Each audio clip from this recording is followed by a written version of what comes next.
Fake అవ్వడానికి fake అయి ఉంటే నేను మీడియా ముందుకే వచ్చి రాసుకున్న కథ కూడా ఉంది నా దగ్గర అని చెప్పాను. మీరు చూస్తామన్నాడు. అసలు ఎలా చనిపోయాము, అసలు మనం దేనికోసం పుట్టామని అడిగాను.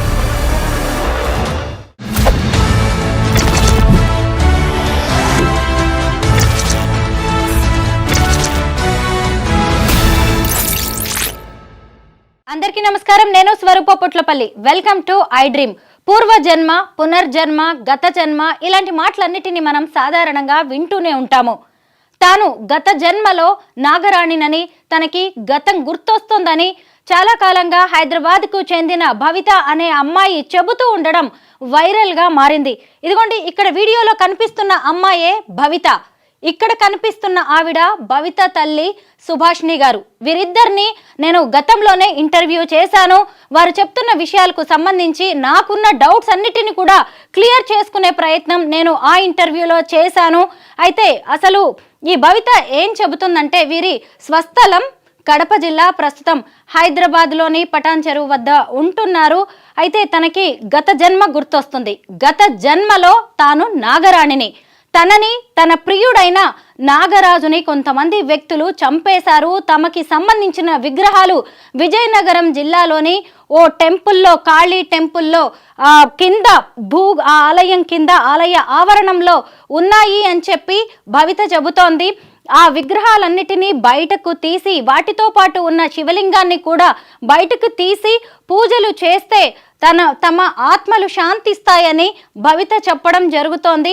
అయితే భవిత తాను పూర్వజన్మలో నాగరాణిని, తనకు గతం గుర్తొస్తోందని చెప్పడానికి కొన్ని సాక్ష్యాలు కూడా చెబుతోంది. తనకి నాదస్వరం విన్నా పడదని, తనకి కలలో ఎప్పుడు చూసినా పాములు వస్తాయని, తాను నిద్రపోయిన తర్వాత తెల్లవారుజాము వరకు తాను నాగలోకానికి వెళ్తానని, నాగు పాములతో తాను మాట్లాడతానని, అలాగే తన తల్లిదండ్రులతో కూడా తను మాట్లాడతాను అని, వాళ్ళు కూడా సర్పాలేనని ఆమె చెప్పడం జరిగింది. అలాగే ఇంకొకటి ఏంటంటే, తాను ఎక్కడికి వెళ్ళాలన్నా కానీ తన చుట్టూ పాములు ఉంటాయని, తాను చదువుకోవాలని ప్రయత్నించిన, తనకిష్టమైన మోడలింగ్ చేయాలని ప్రయత్నించినా కానీ పాములు తనల్ని ఎక్కడికి వెళ్లకుండా కాళ్ళకి చుట్టేసుకొని కింద పడేసి చివరికి మంచాన పడేలా కూడా చేశాయని, ఇలా తన చుట్టూ ఒక సర్ప ప్రపంచం అనేది తిరుగుతూ ఉందని నాకిచ్చిన ఇంటర్వ్యూలో భవిత చెప్పడం జరిగింది. అలాగే భవితకి ఇవన్నీ ఆమె 9 ఏళ్ల వయసు ఉన్నప్పుడు గుర్తొస్తున్నట్టుగా తన తల్లి అయిన సుభాషిణి గారు కూడా చెబుతున్నారు. అంటే తాను కడుపులో ఉన్నప్పుడే సుబ్రహ్మణ్య స్వామికి ఎక్కువగా పూజలు చేయడం వల్ల ఆ ప్రభావం కూడా ఆమె మీద పడి ఉండవచ్చని సుభాషిణి గారు నమ్ముతూ ఉన్నారు. అయితే ఆ తర్వాత ఆమెకు 18 ఏళ్ల వయసు వచ్చేసరికి ఒంటి మీద నుంచి కుబుసం లాంటిది ఒక లేయర్ ఊడిపోతూ ఉంది. అది కూడా ప్రతి పౌర్ణమికి జరుగుతూ ఉంటుందని భవిత చెప్పడం జరిగింది. అలా ప్రతిరోజు తన జీవితంలో తన కలలోకి సర్పాలు వస్తాయని ఆమె చెప్పింది. పైగా నాకు ఇచ్చిన ఇంటర్వ్యూలోనే ఆమె ఇంకొక విషయాన్ని కూడా చెప్పడం జరిగింది. తన ప్రియుడు చనిపోయాడు, పైగా అతను మళ్ళీ పుట్టాడు, మేమిద్దరం కలుసుకునేది కూడా ఉంది అని ఆమె చెప్పారు. అయితే తర్వాత ఈమె 101 రోజుల మౌన దీక్ష చేశారు. కడప జిల్లాలోని పలు ఆలయాల్లో కూడా ఆమె పూజలు చేయడం అనేది జరిగింది. మనం కొన్ని విజువల్స్లో, కొన్ని ఇంటర్వ్యూస్లో కూడా సుభాషిణి గారిని, భవితని కూడా చూసాం. అలాగే గుంటూరు జిల్లాకు వెళ్ళి వారు ప్రత్యేక పూజలు చేశారు కొన్ని ఆలయాల్లో. ఆ తర్వాత దీక్ష అయిపోయిన తర్వాత వీరిద్దరూ హైదరాబాద్ వచ్చారు. హైదరాబాద్ వచ్చిన తర్వాత మళ్ళీ ఇలాగా నాగరాజుకి సంబంధించిన విషయాలు చెబుతున్నారు. అయితే ఈ విషయంలో ఈ ఎపిసోడ్లకి కొత్తగా ఈ తల్లి కూతుళ్లతో పాటు ఈమె ప్రియుడిగా చెప్తున్న మరో వ్యక్తి కూడా వచ్చారు. అయితే తన గత జన్మలో తన పేరు నాగ వైష్ణవి అని, తన ప్రియుడి పేరు నాగ కార్తికేయుడు అని కూడా భవిత చెప్పడం జరిగింది. అయితే భవిత చెప్పిన తన ప్రియుణ్ణి నేను కలుసుకున్నాను అన్న ఆ వ్యక్తిని కూడా ఈ మధ్య వీరిద్దరూ మీడియా ముందుకు తీసుకొచ్చారు. కొన్ని ఛానళ్లకు అతను కూడా ఇంటర్వ్యూ ఇవ్వడం అనేది జరిగింది. ఆయన మరెవరో కాదు, గుంటూరు జిల్లాకు చెందిన శ్రీనివాస్. ఆయన ఒక గుడిలో పూజారిగా పనిచేస్తూ ఉన్నాడు. ఆయన ఈ మధ్య హైదరాబాద్కి వచ్చి ఓ గుళ్ళో కూర్చొని వీరు ఇంటర్వ్యూలు ఇచ్చారు. చాలామందికి ఉన్న డౌట్స్ను కూడా క్లారిఫై చేయడం అనేది జరిగింది. అయితే మరి అతనే నీ ప్రియుడు గత జన్మలో అని చెప్పడానికి ఉన్న ఆధారాలు ఏంటి అని భవితను అడిగినప్పుడు, ఆయన చనిపోయినప్పుడు మా ఇద్దరిని కొంతమంది శత్రువులు చంపేశారు, ఆ టైంలో ఇక్కడ బాణపు గుర్తులు ఉన్నాయి, ఆయన ఆ బాణపు గుర్తు కూడా ఆయనకి ఉంది అని ఇలా రకరకాలుగా వాళ్ళిద్దరికి సంబంధించిన గుర్తులకి సంబంధించి కూడా ఈ భవిత చెప్పడం అనేది జరిగింది. ఆ తర్వాత కొద్ది రోజులకి ఆయన మళ్ళీ గుంటూరు వెళ్ళిపోయారు. అయితే ఈ విషయం ఎప్పుడైతే బయటకు వచ్చిందో, వీరిద్దరి ఇంటర్వ్యూలు అలాగే ఆ శ్రీనివాస్ అనే వ్యక్తి ఇంటర్వ్యూలు బయటకు వచ్చాయో, ఆ తర్వాత మరికొందరు కూడా నేను కూడా నీ ప్రియుణ్ణి అంటూ వీడియోలు చేయడం మొదలుపెట్టారు. అలాగే వీరు వేరే వ్యక్తి దగ్గర 3 లక్షలు తీసుకున్నారంటూ కూడా ప్రచారం కొత్తగా మొదలైంది. దీంతో సుభాషిణి అలాగే భవిత వారింటి వద్ద హైదరాబాద్లో ప్రెస్ మీట్ నిర్వహించారు. ఆ ప్రెస్ మీట్లో వాళ్ళు ఏం మాట్లాడారో ఇప్పుడు ఒకసారి చూద్దాం. అందరికీ నమస్తే అండి. ఈ ప్రెస్ మీట్ కారణం అనేది విజయనగరం సంబంధించిన అశ్విన్ గారు కొన్ని ఇంటర్వ్యూల్లో కూడా మేము ఆ వ్యక్తిని, ఆ గత జన్మకు సంబంధించిన వ్యక్తిని తీసుకొస్తామని మీడియా ముందుకు ఫస్ట్ నుంచి చెప్పడం జరిగింది. తీసుకొచ్చిన తర్వాత కూడా ఎవరో ఒక వ్యక్తిని తీసుకొని వచ్చి పాప మీద ట్రోలింగ్ చేశాడు. అతను ఎవరు, అతను తీసుకొని రావాలి కదా, డైరెక్ట్గా తీసుకొని వచ్చి ఫేస్ టు ఫేస్ మాట్లాడాలి. ఎక్కడో నువ్వు వీడియో చేసి మాట్లాడించడం కాదు కదా.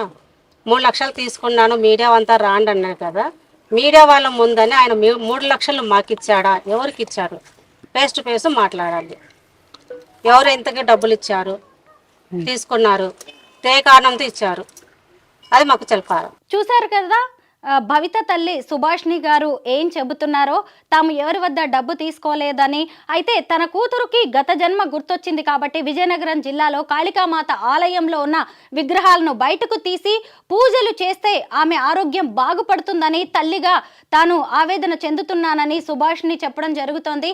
అయితే అక్కడికి వచ్చిన కొంతమంది మీడియా ప్రతినిధులు మరి ఈ మధ్య కాలంలో మీరిద్దరు ఉన్నది సరిపోనట్టుగా ఇంకో కొత్త వ్యక్తిని తీసుకొచ్చారు కదా, ఈ రోజు ప్రెస్ మీట్కి ఆ శ్రీనివాస్ అనే వ్యక్తి ఎందుకు రాలేదు అని ప్రశ్నించగా ఆయన గుంటూరులో పూజల్లో బిజీగా ఉన్నారు, అందుకే ఆయన రాలేకపోయారని వారు చెప్పారు. మరి అయితే కనీసం ఫోన్లోనైనా అతనితో మాట్లాడించండి అని మీడియా ప్రతినిధులు డిమాండ్ చేస్తే అప్పటికప్పుడు ఫోన్ కాల్ అతనికి చేసి సుభాష్ని ఆయనతో మాట్లాడించే ప్రయత్నం చేశారు.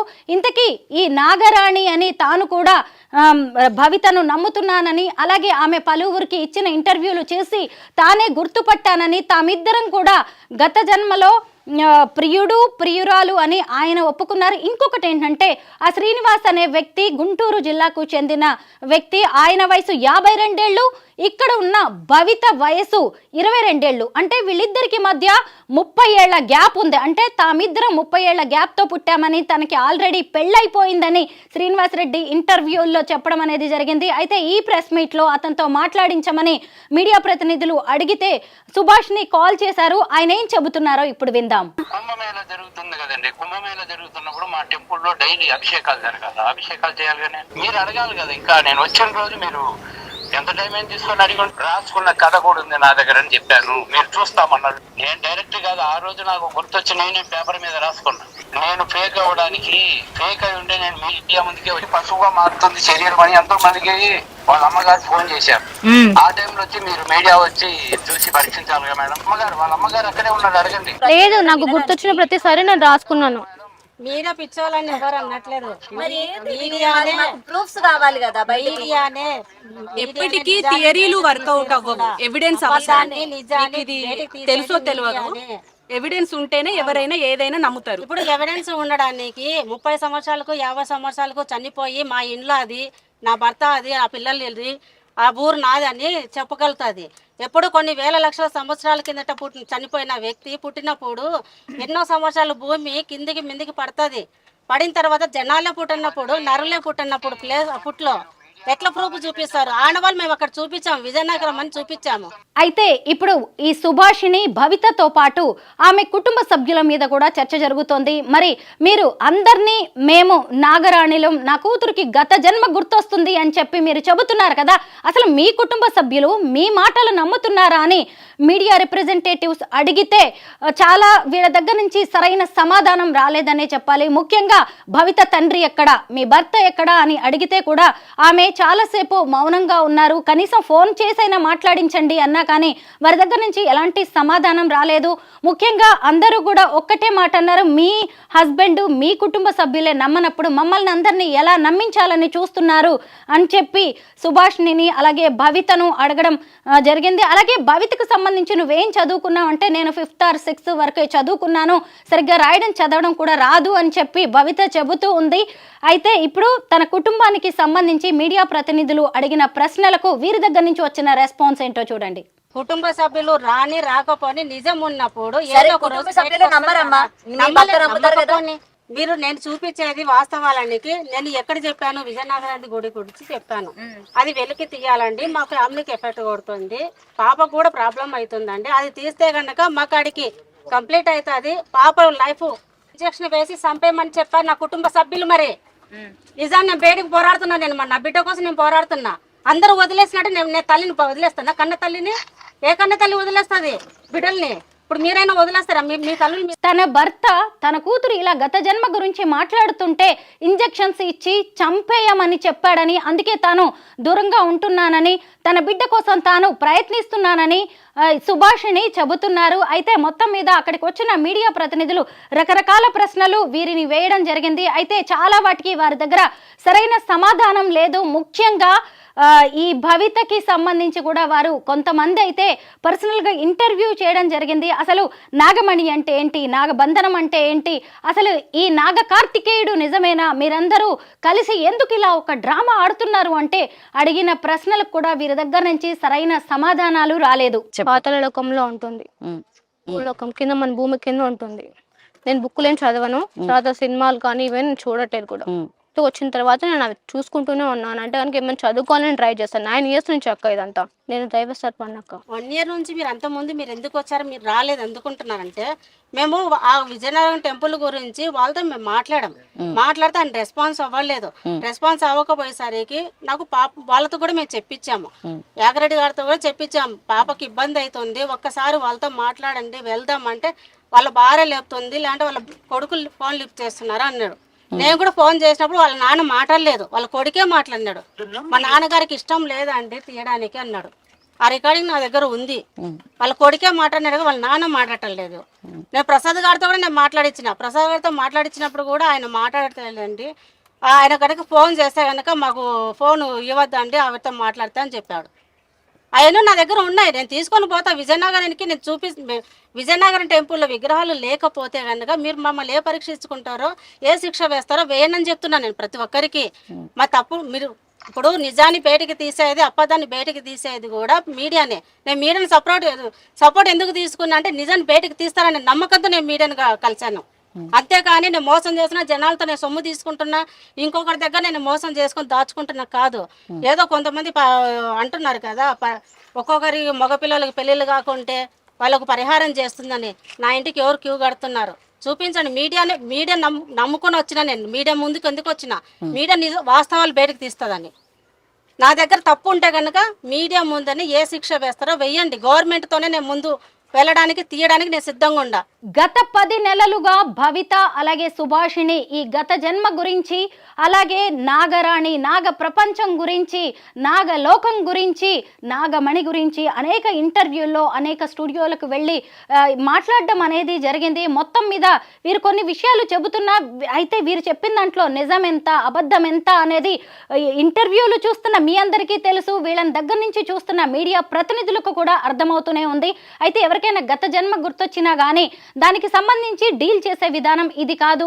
అయితే తమకి ఆయన నాగరాణి ప్రియుడుగా చెబుతున్న శ్రీనివాసరెడ్డి చెప్పారని, త్వరలోనే ఆమరణ నిరాహార దీక్ష చేసి ప్రభుత్వం వరకు తమ సమస్యను తీసుకువెళ్తామని, ఆ గుళ్ళో ఉన్న విగ్రహాలను బయటకు తీస్తామని చెప్పి సుభాషిణి చెబుతున్నారు. మొత్తం మీద ఈ మధ్య కాలంలో అయితే వీరిద్దరూ చెబుతున్న విషయాలు సోషల్ మీడియాలో వైరల్గా మారాయి. నిజంగా నాగలోకం అనేది ఉంటుందా, నాగబంధం ఎలా ఉంటుంది, ముఖ్యంగా అసలు ఈ అమ్మాయి ఈ తల్లి ఎందుకు ఇలా చెప్తున్నారు, పైగా వీళ్ళిద్దరూ ఉన్నది సరిపోనట్టుగా 30 ఏళ్ల గ్యాప్తో నేను మళ్ళీ పుట్టాను అంటూ ఆమె ప్రియుణ్ణంటూ శ్రీనివాస్ అనే వ్యక్తి సీన్లోకి రావడం, ఇదంతా చూస్తే అందరికీ ఒక గందరగోళంగా అయితే ఉంది.